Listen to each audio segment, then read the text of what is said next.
Yo, this is your Uncle Staffman coming to you live from the underbelly. Hello and happy Mother's Day to all the mothers out there in the world. Your job is a tough one behind chasing your kiddos around and making sure they don't have too much tablet time and making sure that they are avoiding too many sugary treats. You have to manage a lot at the household, plus work your regular job. If you're a stay at home mom, you are gainfully employed all the time. So I just want to say thank you. Happy Mother's Day to you. And I hope this day is a spectacular day for you. So I am going to do a special episode again for Mother's Day. I want to talk about my mom and I want to talk about my grandmother and just, honor them today because it's that day. We should honor them every day, but today felt like a really good day to talk about this. I was going to do this anyway, but it's Mother's Day, so why not? Currently, I am sitting outside the old underbelly right now, so you might hear some wind chimes in the background. You might hear some wind blowing. You may hear some birds chirping. It's a wonderful day out here in the city of trees, so I figured I would just sit out here and just enjoy the ambiance as I record this. So, what can I say about my mom? My mom, she's still with us, by the way, is, how can I put this? My mom is spectacular. And she's always been there for me. And I was fortunate enough when I did live back in Motown to grow up with my mom and dad next door to my grandma and grandpa. So it was awesome to have my grandparents as neighbors and to be able to go over to them. I rarely had to deal with babysitters, if at all, because all I had to do was go next door and stay with my grandparents. So my mom is a spectacular person, and to have grown up next door to my grandmother, I see where she gets it from. Always caring, loving, looking out for family and doing what she needs to do to be there for people. My mom literally would give the shirt off her back if she needs to. She goes out of her way to help people. And as I have grown older and become more cynical, I sometimes wish she wouldn't do that, but she does. She's just that wonderful person. So I want to say that my mom and I have a really good relationship, and I would like to offer that I still call her every day and talk to her, and we laugh and joke on the phone, and I see how she's doing. And, I'm just happy that I have that type of relationship with my mom. I don't want to rub this into anybody's face who doesn't have a good relationship with their mom, because every relationship is different. It should be examined as such. It just so happened that with my mom, we were close. And some fun facts, when my aunt used to live out here in California, she lived close to Disneyland. And my mom came to visit with me as a newborn. So when we were coming out here, she would always tell me, when I was older, obviously, she'd be like, you were just a quiet baby. Like, baby was crying on the airplane, but you just stayed nice and quiet. So I was pretty chill. Anyway, my mom comes out here to visit my aunt, and a fun fact is, when they went to Disneyland, my stroller was the millionth or something, I can't remember, to break the plane to go into Disneyland. So I was awarded a it was either a 1 year pass or a lifetime pass. I can't remember. And I have it in my baby book. So the next time I ever go to Disneyland, I want to bring it out and see if they'll still honor it. But yeah, that was one of the cool things with my mom. Another cool thing about my mom was she always would push me. Even if I didn't want to do something, she would push me. So I tried out for track and field in middle school, and my coaches, they put me down. The coaches at the time, they said, you can't do this. So over the summer, I just would run, and my mom kept pushing me, and I would run and I would run. So then when I tried out next year, I made the team. I started out doing cross country, which I hate because I'm not a long distance runner by any stretch of the imagination. But I went ahead and did that, and then I tried out for track and field in the summer, and it was a blast. It was off to the races, literally. Like, I started doing that. I started going on different track meets with my classmates. I didn't really particularly have the best time during that time because, you're an awkward preteen. You're trying to figure stuff out. Everyone thinks you're a weirdo. So, it's okay. It is what it is. So that was happening. But my mom and my dad always tried to tell me to be comfortable with me, and people who don't see me for who I am will see me later on. So my mom has always tried to tell me that. And I can appreciate that because now, as I struggle with bipolar, I realize that not everybody is going to find me to be their cup of tea, which is fine. I need to be comfortable enough with myself to know that, hey, I'm not all right, and that's okay. And the people who love me will accept me because they know I'm not all right, and the ones who don't will go on about their business. So I rather be myself with the people who love me than trying to be something I'm not with the people who don't. And I'm quite all right with that. And that's thanks to my mom giving me the confidence to do that. She never gave up on me and my brother. I mean, we weren't like wayward kids, but she was the one that always kept us in after school activities, Boy Scouts, Explorers, any type of activity to keep us out of the street, because our neighborhood where we grew up, there weren't many kids, and the ones that were in our neighborhood tend to be pretty rough, and we weren't like that. So she always kept us busy. And I think in a time when tablets weren't around and, you either had cable or you didn't, keeping your kids entertained with some sort of activity or club was a triumph during that time, because a lot of times parents, Gen Xers and us millennials during that time, we were put in front of the television. We were just getting the brisk of He-Man and Liquid TV and Daria and all that stuff. We were in that genre.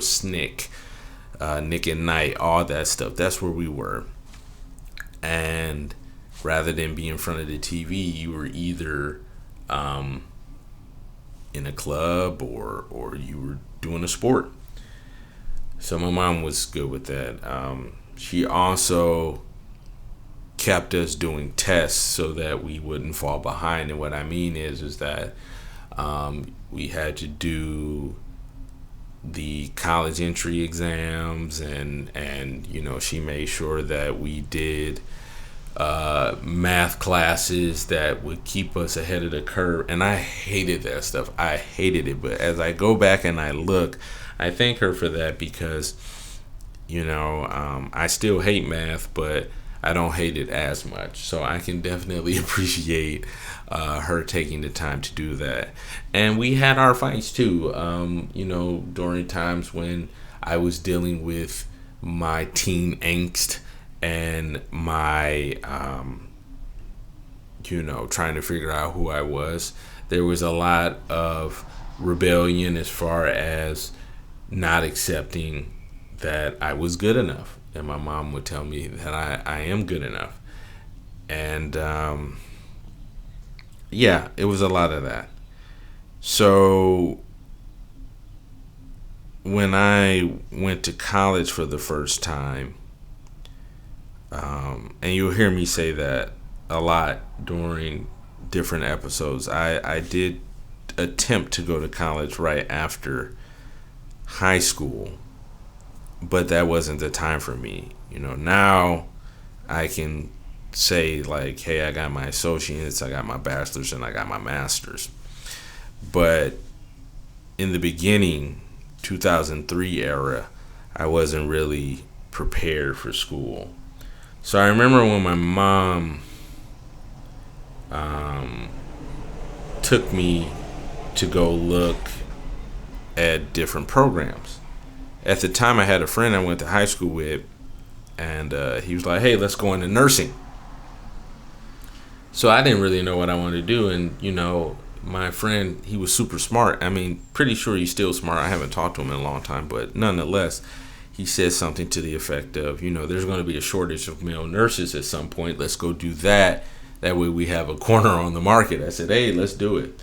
So I remember we went down to Wayne State, and we were walking around looking at the nursing program. My mom was very active, super active.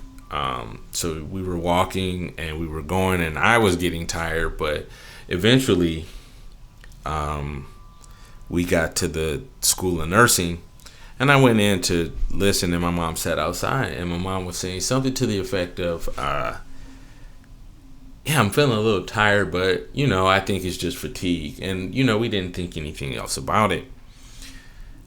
Over time, after, I went through all that, I did get into the school. I ended up going and not even staying in nursing. I mean, when you're a freshman in college, you're not even thinking of what you want to do. You think you know what you want to do, but you're going to change your major multiple times. So anyway, by that time, I was just going to school, but I needed a job as well, and I wanted to have my own money.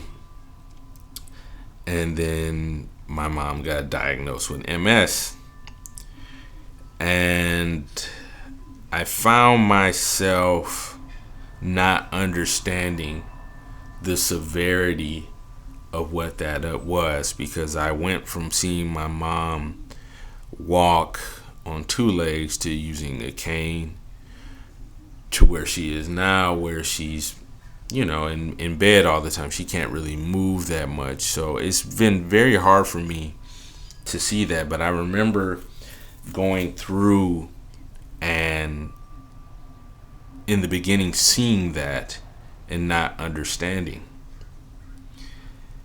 And that was rough, because I thought it was something that would come and go, and that's not how that works. So my dad was working 2 or 3 jobs, just to make ends meet, because my mom was going to be let go from her job because of that. And we had to wait for her to get her disability and all that stuff. So it was a really rough time during that time. But the crazy part was my mom wasn't down on herself. She always had a upward mobile spirit. Regardless of how she could move, she always had an upward spirit. During the time when she was walking like that, where she was with a cane and was walking a lot slower, she redirected her energy into taking care of her great nieces and nephews at our house. And I'll never forget it. Like, my mom would have the kids there, not all of them at once, but when my cousins had kids, they could drop them off over there, and my mom would take care of them. And she did that for a long time, up until she couldn't. Probably around that time when she couldn't do it anymore, my mom also got hit with breast cancer. So, you want to talk about the bad luck lottery. That was it. And for someone, if you've heard me in the past say, I do believe in God and I consider myself a lax Christian, like at that time, I just was angry at God. I was furious because I said, there's a lot of crappy people in the world. So why does this have to happen to her? And I remember just lashing out because of all that. And, it's silly now, but at the time I thought that the MS was my fault because we were walking so long that day going to the different programs. And I always had that weighing on me. Excuse me. But yeah, I always had that weighing on me. My mom told me, she said, this isn't your fault. And she also told me, she said, I also said, why me? And my mom is very strong on her faith, but she then said, but why not me? She said, what makes me so special that I can't go through struggles and stuff? And that was very poignant for her to say, and I still think about that to this day. My mom was like, why not me? What makes me so special or different that I don't have to deal with struggles like that? I have never forgotten that. And to this day, my mom still has this upward mobile spirit. Regardless of how much dexterity she may not have and mobility she doesn't have, she always has a spirit that stands upright and is always going. It never keeps her down. She says that her position in life is to motivate other people, and that's what she has done via the phone or through visits.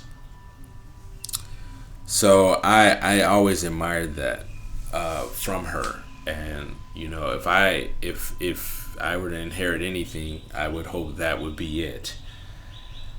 So when my mom got hit with cancer and bills started piling up, and my dad being a veteran at the time, of the Vietnam War, he didn't know about his disability benefits, so he was applying for that. We didn't know how long that was going to take, so there was a lot to go in that. Sorry if you hear something pulling up, they're making a delivery. But hey, I told you guys this would be a raw episode, so things like this would happen. Anyway, as things were getting tough, I couldn't really handle the heat. So I needed to find a way,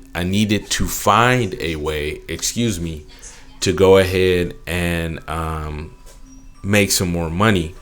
So I decided to go ahead and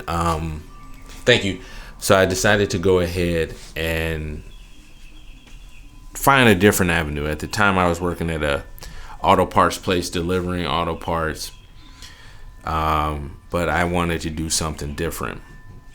So I kept seeing billboards for the military, and that's where I got started. So I didn't tell anybody. I went and joined. I didn't even tell my parents. I went and signed the papers, and when I came back, I told them. I told my mom and dad. I'll never forget. I stood right in the doorway of my mom's current room where she's at, and I said, hey, I just joined the military, and this is when I'm leaving.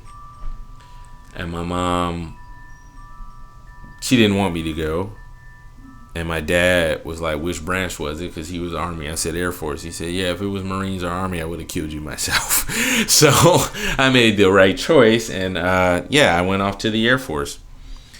And I left because I did want to change. But at the same time, it was hard for me to see my mom going through the changes of cancer and MS. That was hard for me to see. So I was afraid and I ran away.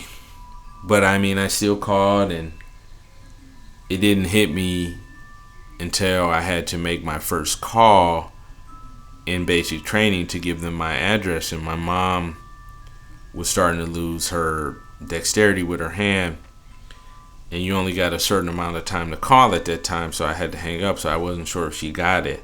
But I remember feeling guilty because I was telling her to hurry up, and I didn't realize what was all going on.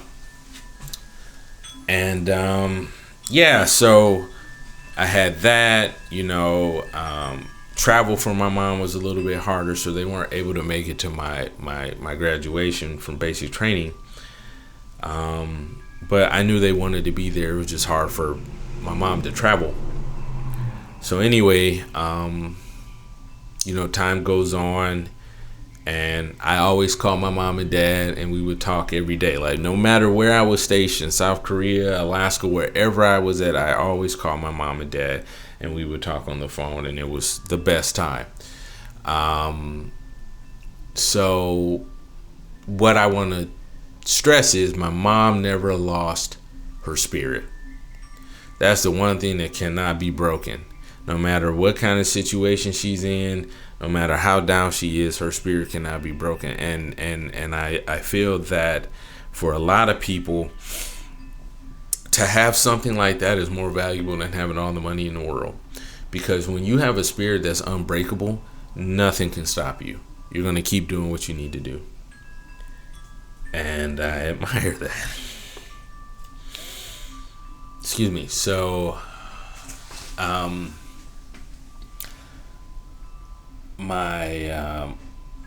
think about my mom now, and one thing she'll tell me is, I won't be in this bed forever. I'm going to get up at some point. I know what the science says.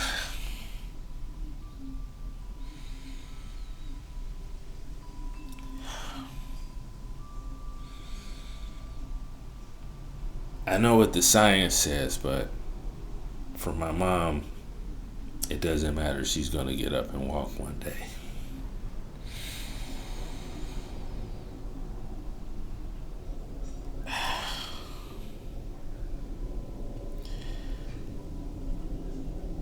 That's tenacity.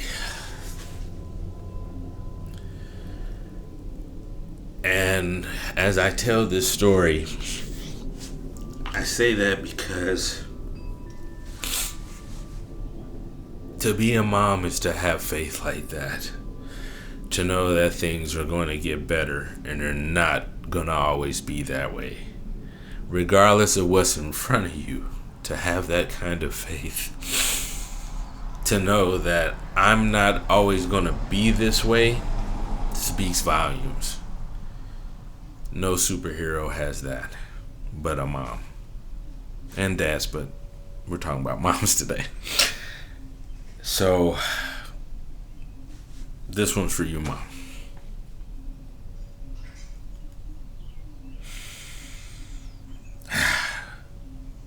So now I gotta talk about Dorothy. That's my grandma. Dorothy is no longer with us, but I have to talk about her. She was tough, man. She was a tough cookie. I mean, I love my grandma. Nothing greater than having your grandma as your next door neighbor. And for those who have the luxury of having that, man, that's great. I'm sorry. This is an emotional one because,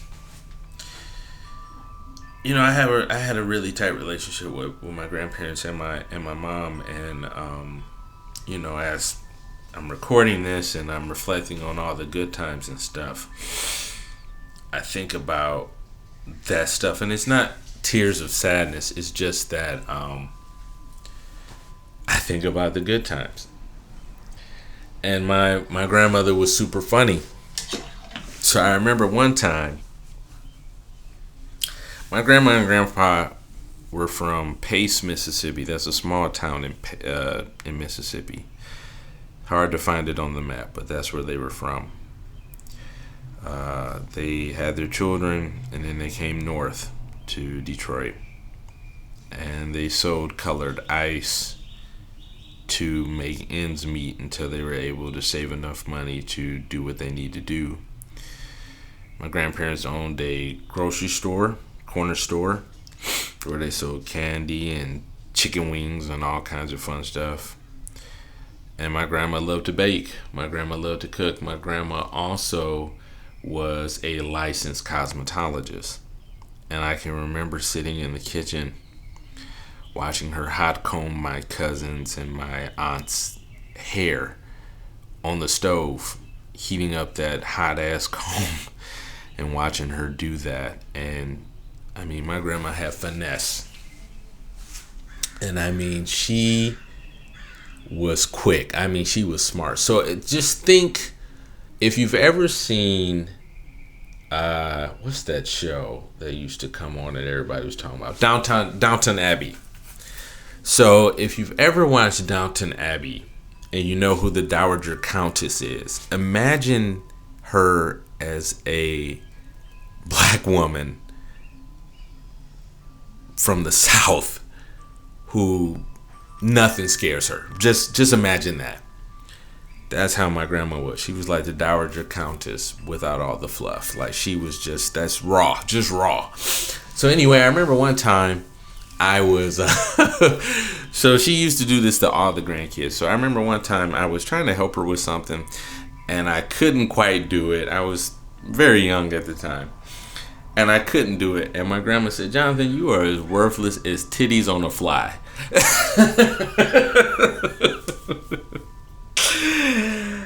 And that's how she used to talk. Like, she would say that like that. You were either worthless as titties on a fly or titties on the bull. And I used to get so mad. I'd be like, "Mom, why does she talk to me like that?" But that's just how she was. And just to give you a little flashback into my mom growing up, my mom was a frontier girl growing up. So that's like the Scouts or whatever. And my grandma was helping her get dressed. And she's like, "I think you're supposed to wear the sash like this." And my mom was like, "Mom, you've never been a frontier girl. You don't know how we're supposed to do this stuff." And my grandma popped her. She said, "You don't know what I was." So that's how she was. And when she had 7 children. And when she used to spank the kids, she would grab anything.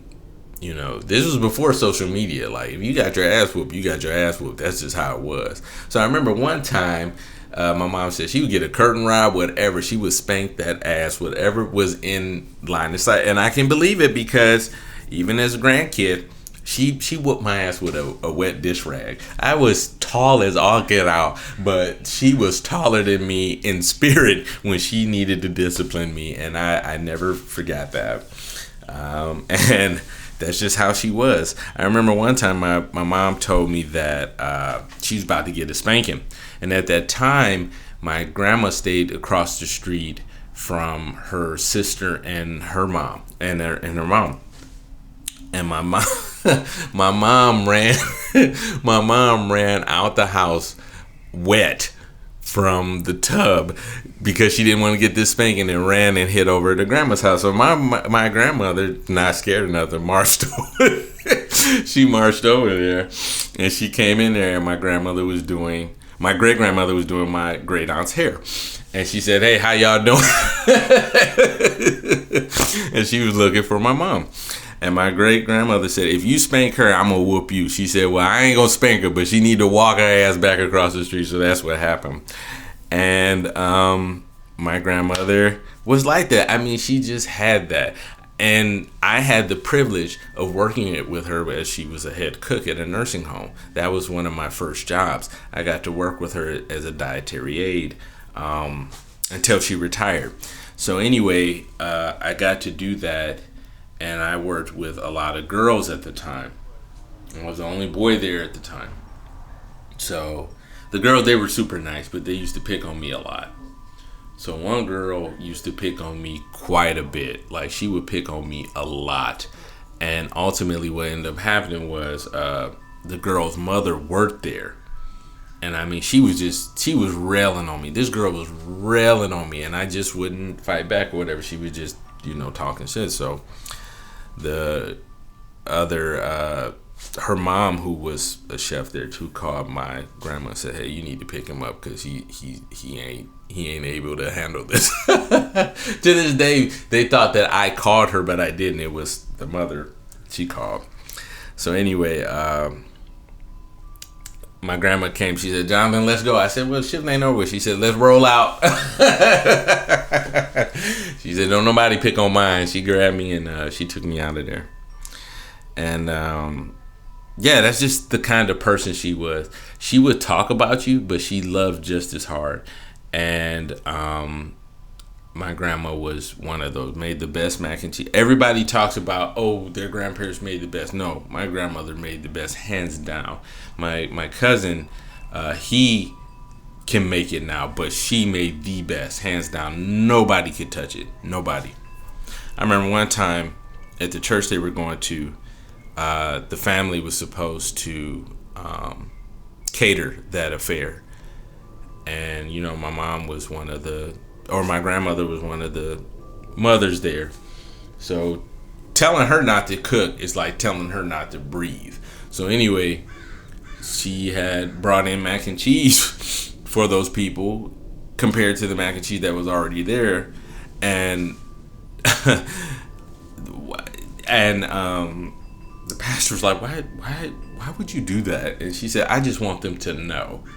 That's all she needed to say. They just need to know. Because hers was the best. So, and I mean, she could bake. And I remember sitting in her kitchen and getting to lick the batter off the little beater and stuff like that, and the bowl. That was the best time. I hated when my cousins came over because I had to share, but she enjoyed that stuff when her grandkids were around. So that was those memories is what's great. And I'll tell you, one of my grounding techniques for people who don't know about bipolar, there's some times when you go through mania. That's when your activity levels are way too high, energy levels too high, you make irrational decisions and stuff like that, or, you know, other outside emotions can affect you to the point where you can freak out. So grounding is a way of just focusing on something to bring yourself back. So one of the grounding techniques that I use is I think about being in her living room watching cable. I remember watching Rocko's Modern Life or whatever was on. That's my grounding technique. So I try to, when I can get my thoughts in order, I will sit there and I will imagine myself as a kid in my striped rugby shirt, sitting there watching Rocko, that gray cable box sitting on top with the red dot, that all-seeing eye up on top. And I remember just sitting there and watching that. And that's how I ground myself when I need to bring myself back from a mania, or, you know, if I'm in a bad mood, I think about that. And it's funny because in that moment in time, when you're a kid, you're thinking about all the fun stuff you're going to do when you're an adult. But when you're an adult, you long for moments like that. So that's the one that I hold on to. My grandma had older furniture, you know, plastic on the couch, the typical grandma kit, and the green shag carpet. I'll never forget that stuff. And sitting there and being able to run through the sprinklers in the backyard, you know, those are good times. And getting together for Mother's Day, on a day like today, if they were still around, they would have like a big family dinner. Everybody be coming over and bringing gifts and flowers and stuff like that. And they really don't do that anymore, which sucks, but that's life. So, you know, I have those memories. The good stuff. Remember the good stuff. And I just have to say that I love my family, regardless of what they're doing and where they're at. I love them, and my mom. I'm always gonna love my mom, and I hope she knows that. I doubt she'll ever listen to this because she doesn't really listen to podcasts, but I just know that I wouldn't be where I am without my mom. And as I think about, and I get ready to wrap this up, as I think about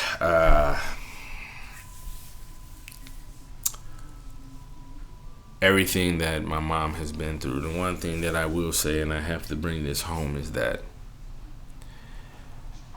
my mom may have lost the ability to walk, but she never lost the ability to make others fly.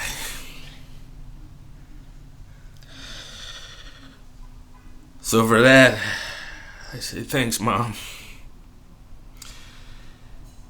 And to all the mothers out there, I hope you have a wonderful day today. To the dads that have to do double duty, I support you. And I know that you have to do what you need to do. And even to the dog moms out there, your kids would not be able to get a walk without you. So we all love you. We all thank you. And I hope you all have a spectacular Mother's Day. So with that, I'm going to go ahead and end it. I will catch you on the next episode. And we'll see you soon. So I'll catch you on the flip or the flop, whichever you prefer.